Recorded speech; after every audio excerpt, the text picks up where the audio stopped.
നല്ല 100 കാര്യങ്ങളെ മാറ്റി നിർത്തിയിട്ടാണെങ്കിലും രാവിലെ നേരത്തെ എഴുന്നേറ്റ് കുളിക്കണം എന്നതാ പറയും. സ്നാനത്തിന് അത്രയധികം പ്രാധാന്യമുണ്ട്. ഇപ്പോൾ ഭക്ഷണമൊക്കെ ഉണ്ടാക്കുന്നത്, കുളിച്ചിട്ടാണ് ഭക്ഷണം ഉണ്ടാക്കുന്നത് എന്നുണ്ടെങ്കിൽ ആ ഭക്ഷണം ഉണ്ടാക്കുക എന്നുള്ള കർമ്മം അത് ധർമ്മത്തിനനുസരിച്ചായിട്ട് മാറുന്നു. ഇപ്പോൾ നടക്കുക എന്നുള്ളത് ഒരു കർമ്മമാണ്. ആ നടക്കുക എന്നുള്ളത് ഭഗവാനെ പ്രദക്ഷിണം ചെയ്യാണ് എന്ന് തോന്നിക്കഴിഞ്ഞാൽ എന്തായി? ഈ നടക്കുക എന്നുള്ളത് അത് ധർമ്മത്തിനനുസരിച്ചായിട്ട് മാറും. അത് പ്രദക്ഷിണമായിട്ട് മാറും. അത് അമ്പലത്തിൽ പ്രദക്ഷിണം ചെയ്യലായാലും ശരി, ഇനി അതല്ല എവിടെ നടക്കുകയാണെന്ന് വെച്ചാലും അത് പ്രദക്ഷിണമായിട്ട് മാറും. ഞാൻ ഭഗവാനെ പ്രദക്ഷിണം ചെയ്യാണ്. അപ്പോൾ ആ ഭാവത്തിനാണ് വ്യത്യാസം എന്ന് പറയും. അപ്പോൾ ഭഗവാൻ രാവിലെ അഥാപ്ലുതോം ഭസ്യനരേ യഥാവിധി, രാവിലെ തന്നെ വെള്ളത്തിൽ പോയി കുളിയൊക്കെ കഴിഞ്ഞ്, അപ്പോൾ സ്നാനം, ഉത്തമമായിരിക്കുന്ന സ്നാനം എന്താണെന്നുള്ളത് നമ്മൾ പറഞ്ഞു. എന്താണ് ഉത്തമമായിരിക്കുന്ന സ്നാനം? ഏതാ? വെള്ളത്തിലിറങ്ങി അല്ലേ മുങ്ങി കുളിക്കുന്നതാണ് ഉത്തമമായിരിക്കുന്ന സ്നാനം. അതുകൊണ്ട് എന്ത് വേണം? മുങ്ങി കുളിക്കണം എന്ന് പറയും. മുങ്ങി കുളിക്കുമ്പോഴാണ് നമ്മൾ ശുദ്ധമായിട്ട് മാറുന്നത്. അതും എങ്ങനെ? ഒഴുകുന്ന വെള്ളത്തിൽ കുളിക്കുന്നതാണ് ഉത്തമമായിരിക്കുന്ന സ്നാനം എന്ന് പറയും. ഒഴുകുന്ന വെള്ളം, എവിടെ ഒഴുകണ വെള്ളമുള്ളത് പോയി വെക്കുക. അത് തന്നെ രാവിലെ നേരത്തെ നീറ്റ് എവിടെയെങ്കിലും ഇവിടെയൊക്കെ അടുത്തുണ്ടല്ലോ അല്ലേ ചാലക്കുടി നദി, കാരൂരി അങ്ങോട്ട് പോകുക തന്നെ. എന്നിട്ട് അവിടെ പോയിട്ട് രാവിലെ തന്നെ ഇറങ്ങിയായിട്ട് മുങ്ങ തന്നെ അല്ലേ ഒഴുകുന്ന നദിയിൽ. അതാണ് ഇടയ്ക്ക് തന്നെങ്കിലും എന്ത് വേണം? നമ്മൾ തീർത്ഥാടനം നടത്തണം എന്ന് പറയും അല്ലേ. ഇടയ്ക്കെങ്കിലും തീർത്ഥാടനം എന്ന് പറഞ്ഞാൽ എന്താ അർത്ഥം? തീർത്ഥത്തിൽ പോയിട്ട് കുളിക്കണ്ടേ, അതിനാണ് തീർത്ഥാടനം എന്ന് പറയും. എന്നാൽ ശരിക്കും തീർത്ഥം എന്ന് പറഞ്ഞാൽ എന്താ അർത്ഥം? ദുഃഖത്തിനെ ഇല്ലാതാക്കുന്നതിനാണ് തീർത്ഥം എന്ന് പറയും. ദുഃഖത്തിനെ തരണം ചെയ്യാൻ സാധിക്കുന്ന എല്ലാ കാര്യത്തിനെയും തീർത്ഥം എന്നതാ പറയും. അതാണ് തീർത്ഥാടനം. എപ്പോഴാണ് നമുക്ക് ദുഃഖം ഇല്ലാതായിട്ട് തീരാം? വീട്ടിലിരിക്കുന്ന സമയത്താണോ? വീട് വിട്ട് ഇങ്ങനെ ദൂരത്തേക്ക് യാത്രയാവുന്ന സമയത്താണോ?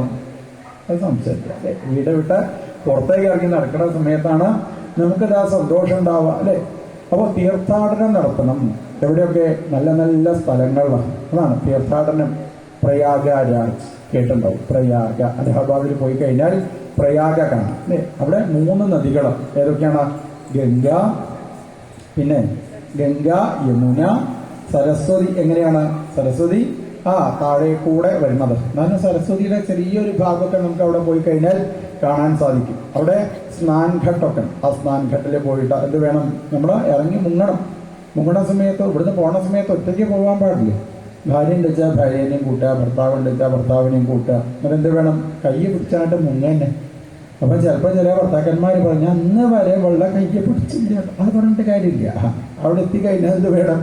അവിടെ എത്തുന്ന സമയത്തുണ്ടെങ്കിലും കൈ പിടിച്ച് ഒരുമിച്ച് മുങ്ങണം എന്നുള്ളത്. അതിനാണ് ദമ്പതി സ്നാനം എന്നതാ പറയും. പ്രയാഗരാജ്. അപ്പൊ ഇങ്ങനെ തീർത്ഥാടനം നടത്തണം. അനവധി തീർത്ഥങ്ങളുണ്ട് അല്ലേ നമ്മളുടെയൊക്കെ. ഈ ഭാരതത്തില് അനവധി പുണ്യ നദികളാണ് ഇതാ ഉള്ളത്. ഗംഗ, യമുന, സരസ്വതി, നർമ്മദ, സിന്ധു, കാവേരി, ഇങ്ങനെ കുറേ പുണ്യ നദികളുണ്ട്. ആ പുണ്യ നദികളെയൊക്കെ നമ്മൾ എന്ത് വേണം? നന്നായിട്ട് സംരക്ഷിക്കണം. അതാണ് ഒരു സ്ഥലത്തെ ജനങ്ങൾ എങ്ങനെയാണ് ജീവിക്കുന്നത് എന്ന് അറിയണമെച്ചാൽ എന്ത് ചെയ്താൽ മതി? അവിടുത്തെ ജലാശയം നോക്കിയാൽ മതി.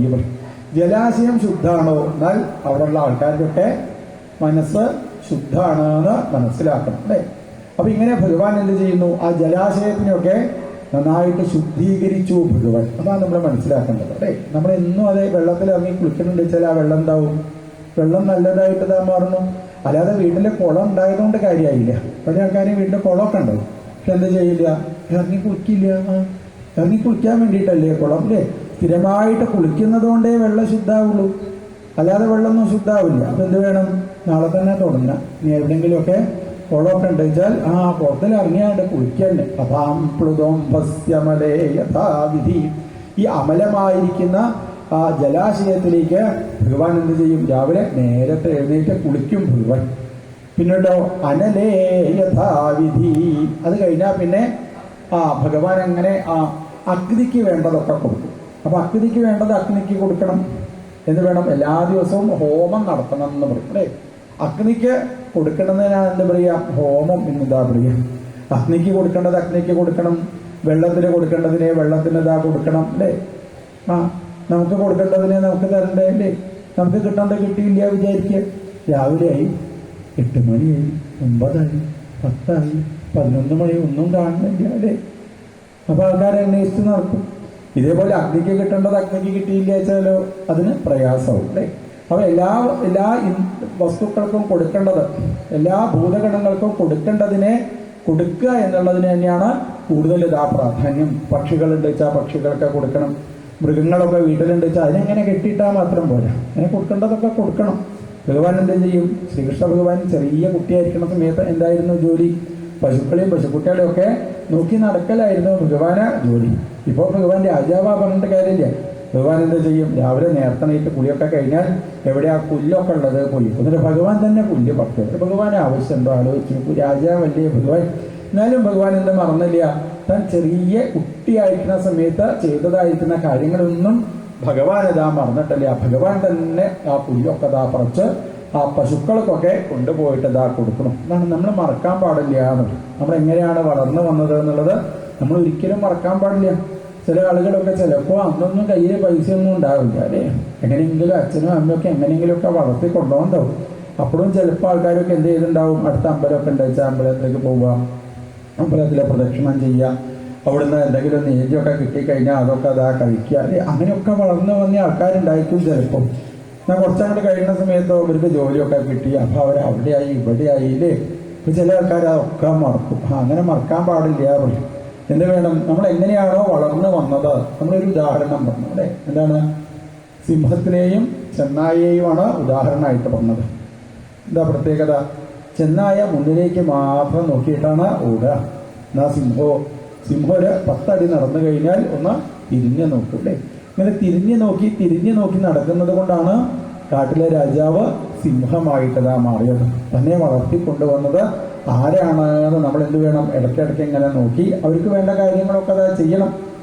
അവർക്ക് വേണ്ട കാര്യങ്ങൾ ചെയ്യുക, അവരൊക്കെ ബഹുമാനിക്കാനായിട്ട് സാധിക്കുമ്പോഴാണ് നമുക്കും അതെ രാജാവിൻ്റെ സ്ഥാനത്തിന് ഭഗവാൻ പ്രദാനം ചെയ്യുന്നത്. അല്ലെങ്കിലും ശ്രദ്ധിച്ചു നോക്കിക്കോളൂ, നമ്മൾ എങ്ങനെയാണോ മറ്റൊരാളോട് പെരുമാറുന്നത് അതേപോലെയാണ് മറ്റുള്ളവർ നമ്മളോട് പെരുമാറുക അല്ലേ?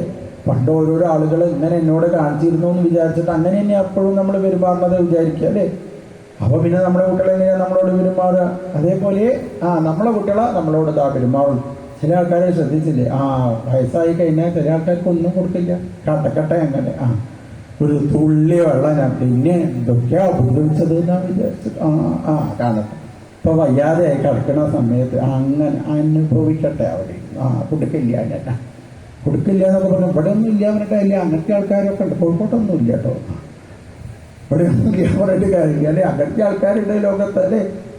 ഒന്നും കൊടുക്കില്ല എന്ന് പറഞ്ഞാൽ. പക്ഷെ ഈ കൊടുക്കില്ല എന്ന് പറഞ്ഞാൽ അങ്ങനെ ജീവിച്ചതായിരിക്കുന്ന ആൾക്കാർ അവർ വയസ്സാവുന്ന സമയത്തോ ആലോചിച്ച് നോക്കൂ, അവരെയും അങ്ങനെയാണ് മറ്റുള്ള ആൾക്കാർ ഇതാക്കാണ് അല്ലേ? അപ്പം നമ്മളോട് ഒരാൾ എങ്ങനെ ഇങ്ങോട്ട് പെരുമാറി എന്ന് നോക്കാതെ ഇപ്പോൾ നമ്മൾ എന്ത് ചെയ്യുക? നന്നായിട്ട് എല്ലാവരോടും സ്നേഹത്തോടു കൂടിയിട്ട് നമ്മൾ പെരുമാറിയിട്ടുണ്ടോ? സംശയമില്ല.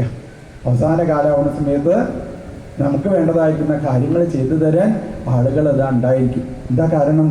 നമ്മൾ ചെയ്തതായിരിക്കുന്ന കർമ്മമാണ് നമ്മുടെ ജീവിതത്തിൽ സുഖത്തിന് കാരണമായിട്ട് മാറുന്നത്. തൻ്റെ ധർമ്മമാണ് തൻ്റെ സുഖത്തിന് കാരണമായിട്ട് മാറുന്നത്. അല്ലാതെ മറ്റൊരാളല്ല നമ്മുടെ സുഖത്തിനും ദുഃഖത്തിനും കാരണമായിട്ട് മാറുന്നത്. ഇങ്ങനെ ഭഗവാൻ ചെറിയ കുട്ടിയായിരിക്കുന്ന സമയത്ത് ചെയ്തതായിരിക്കുന്ന കാര്യമൊന്നും ഭഗവാൻ മറന്നിട്ടല്ല. അങ്ങനെ ഭഗവാൻ അങ്ങനെ ഓരോ ദിവസവും അത് പിന്നെ തന്നെ ധ്യാനിക്കും ഭഗവാൻ. നമ്മളാണെന്ന് വെച്ചാലോ രാവിലെ നേരത്തെ എഴുന്നേറ്റ് കഴിഞ്ഞാൽ അതെന്താ വേണ്ടത്? ഞാനിതാ അവിടെ ഇരുന്ന് പറഞ്ഞോളെ ആദ്യത്തെ ദിവസമേ പറഞ്ഞു, 2-3 പ്രാവശ്യം നമ്മൾ എഴുന്നേറ്റ് കഴിഞ്ഞാൽ ആദ്യം തന്നെ ഭൂമി തൊട്ട് തലയിൽ വെക്കണം. ഏത് മന്ത്രാ ജപിക്കേണ്ടത്? ഏത് നാമ രാവിലെ തന്നെ ജപിക്കേണ്ടത്? എൻ്റെ ഭഗവാന് പൂർവാസാവേ നമാന. ഇത് നാമം ജപിച്ചിട്ടാ രാവിലെ തന്നെ എഴുന്നേൽക്കല്ലേ? ശ്രീ കേശവായ നമ അല്ലേ? ശ്രീ കേശവായ നമ എന്നുള്ള നാമം ജപിച്ചിട്ട് വേണം ഓരോരോ ദിവസവും ആരംഭിക്കാൻ. അപ്പോൾ നമ്മൾ ആ കടന്ന് അങ്ങടെ കണ്ണങ്ങോട്ട് തുറന്നു കഴിഞ്ഞാൽ അപ്പം തന്നെ ആദ്യം ഭൂമി തൊട്ട് തലയിൽ വയ്ക്കും. ഏത് നാമമാണ്? ശ്രീ കേശവായ നമ എന്നുള്ള നാമം ജപിച്ച് ദിവസം ആരംഭിക്കണം. അത് കഴിഞ്ഞാലോ അതാത് സ്ഥാനത്ത് നമ്മൾ ചമ്പളം പഠിച്ചിരുന്ന ഭഗവാന്റെ ആ അതിമനോഹരമായിരിക്കുന്ന സ്വരൂപത്തിനെ അങ്ങനെ കണ്ണടച്ച് നന്നായിട്ട് ധ്യാനിക്കുക അല്ലേ? ചന്ദ്രകിരണങ്ങൾ പൊഴിക്കുന്ന തിരുനഖങ്ങളോടുകൂടി പാദങ്ങളിൽ സ്വർണത്തിൻ്റെ പാദസരം ധരിച്ച് പീതാംബരപ്പെട്ട ഞൊറിഞ്ഞുടത്ത് അരയിൽ വലിയതായ സ്വർണ്ണാഭരണം ചാർത്തി മനമാളയണിഞ്ഞ്